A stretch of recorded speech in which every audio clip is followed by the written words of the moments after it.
नमस्कार दोस्तों, मैं कुशेश्वर। हम लोग पिछले क्लास में सीख चुके थे एलसीएम डिवीजन मेथड से। आज हम लोग सीखेंगे एलसीएम मल्टीप्लिकेशन मेथड से। एलसीएम इसका फुल फॉर्म मैं पहले ही बता दिया था, है ना, लेकिन आज भी रिपीट कर देता हूँ। एल फॉर होता है लोएस्ट, सी फॉर होता है कॉमन, एम फॉर होता है मल्टीप्लिकेशन। इसका नाम हिंदी में है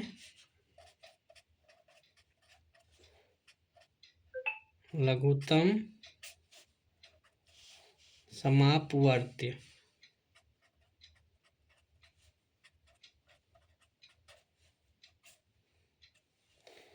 चलिए, तो हम लोग आज सीखेंगे किस मेथड से, तो मल्टीप्लिकेशन मेथड।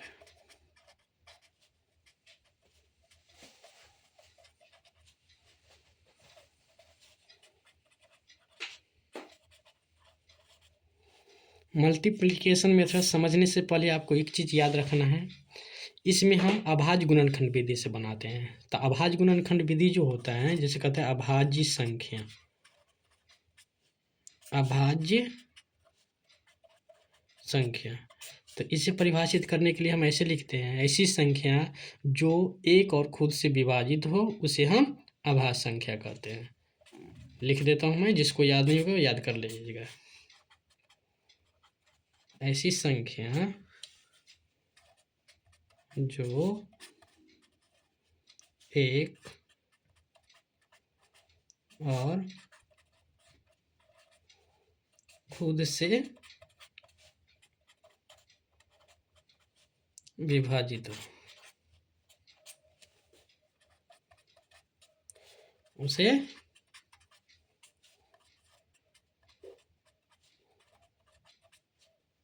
अभाज्य संख्या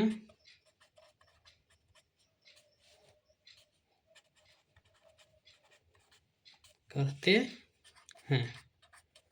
जैसे देख लीजिए, जैसे हो गया एक, हो गया दो भी होता है, जो एक और दो से होगा, है ना, इसको सम अभाज्य संख्या कहेंगे। उसके बाद 3 होता है, उसके बाद 5 होता है, उसके बाद 7 होता है। ऐसे ही ये आगे बढ़ता जाएगा। तो अब देखिए, मैं एग्जाम्पल लेता हूँ। जैसे मान लीजिए 12 और 20 का हमें एलसीएम निकालना है। ऐसे दे देंगे 12 और 20 का एलसीएम निकालना है, तो इसे कैसे निकालेंगे, है ना। 12 और 20 का तो सबसे पहले क्या करेंगे हम लोग, यहाँ 12 लिख देंगे, एक लाइन खींच देंगे। और देखिए किस संख्या से इसमें भाग लगेगा, 2 से, तो 2 छक्के 12।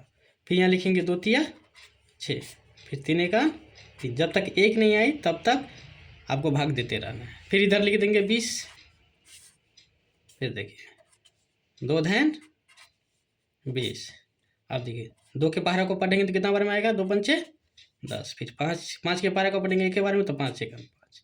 अब देखिए यहाँ क्या करेंगे हम, यहाँ 12 लिख देंगे बराबर जो संख्या इधर है, आप देख सकते हैं 2 3 2 2 3, इधर लिख देंगे 2 गुने 2 गुने 3, तो लिख दिए 2 दूनी 4, 4 तिया 12, ये मिलना चाहिए। फिर इधर लिख देंगे 20, तो 20 बराबर देखिए कितना है, 2 गुने 2 गुने 5, तो देखिए 2 दूनी 4, 4 पंचे 20। तो अब देखिए एलसीएम का मतलब होता है लोएस्ट कॉमन मल्टीपल। तो लोएस्ट कॉमन मल्टीपल का मतलब होता है कि देखिए सबसे, देखिए 2 इसमें कितना बार आया है, 2 बार आया है। इसमें कितना बार आया है, 2 बार आए हैं। तो हमें 2 बार ही 2 लिखना है, ये नहीं कि इधर भी 2 इधर भी 2, तो लिख देंगे। तो यहाँ लिखेंगे हम एलसीएम बराबर, तो एलसीएम बराबर लिख देंगे, ये 2 बार आया, इसमें भी 2 बार आया है, तो ये देखिए 2 गुने 2 लिख देंगे। और देखिए एक 3 है, इसमें 3 नहीं है, तो 3 को भी यहाँ लिखना पड़ेगा। और देखिए यहाँ 5 है, तो यहाँ 5 को भी लिखना। अब इसे मल्टीपल करेंगे तो देखिए 2 दूनी 4, 4 तिया 12, 12 पंचे 60। इसका एलसीएम कितना आया, 60 ही हुआ ये एलसीएम। आपको समझ में आया। मैं उम्मीद करता हूँ कि आपको समझ में आ गया होगा। ये मल्टीप्लिकेशन मेथड से हम आपको एलसीएम बताए हैं, है ना। इसमें याद रखिएगा एक आभाज्य संख्या है जो हमेशा आभाज्य संख्या से इसमें देना होता है, और जितना होता है, एक एग्जांपल और मैं दिखा देता हूँ। चलिए आगे हम बताते हैं।